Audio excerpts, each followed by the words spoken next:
fringes of the historic French city of Verdun, the drumbeat of artillery heralded the opening of one of history's greatest battles. On the wooded hills to the north of the city, French soldiers were marching into the forts that were to be so bitterly contested for many months to come. Shrewdly, the enemy realized that France would pour out her blood for Verdun. And so it was that there he strove to bleed her white. As the German advance drew to within 5 miles of the city, the good sisters of the schools made sure that their small charges were ready for anything.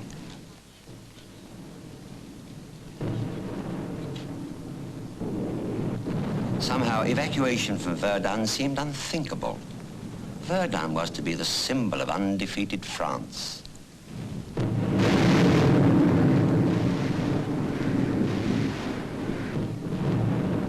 And so began the ordeal in which, indeed, France was to bleed white. But so too was her enemy. There weren't many better holes around Verdun.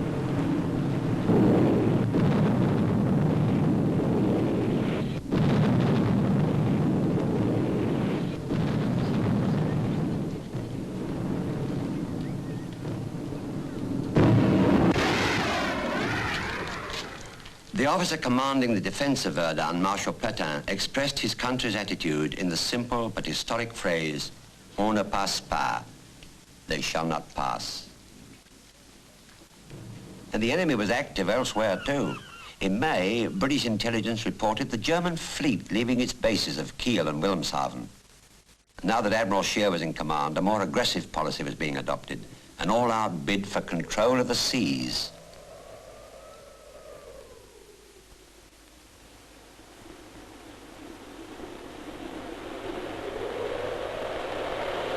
Across the North Sea steamed the British fleet, and off the coast of Jutland, they met.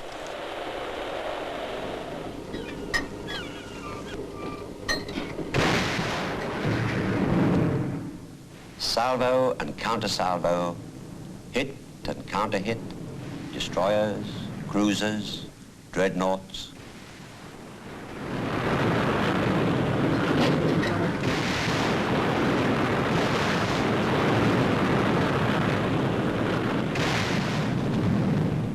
A long-running fight lasting 2 days, confused but destructive.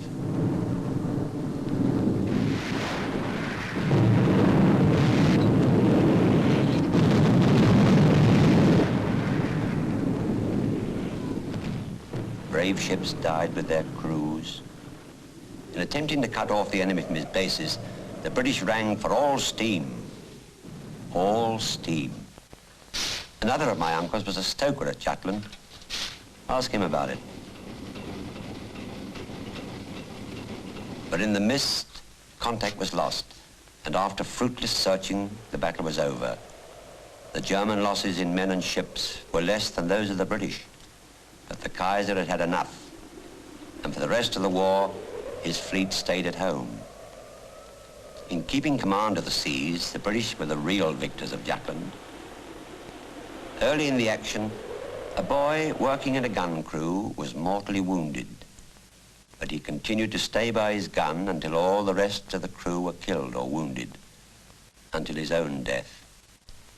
And that was how John Travers Cornwall won his Victoria Cross.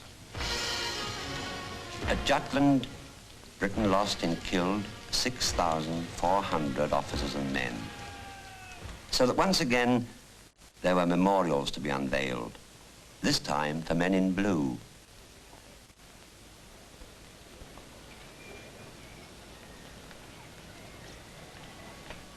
As my uncle, the stoker, said, oh, he wasn't even safe on the water.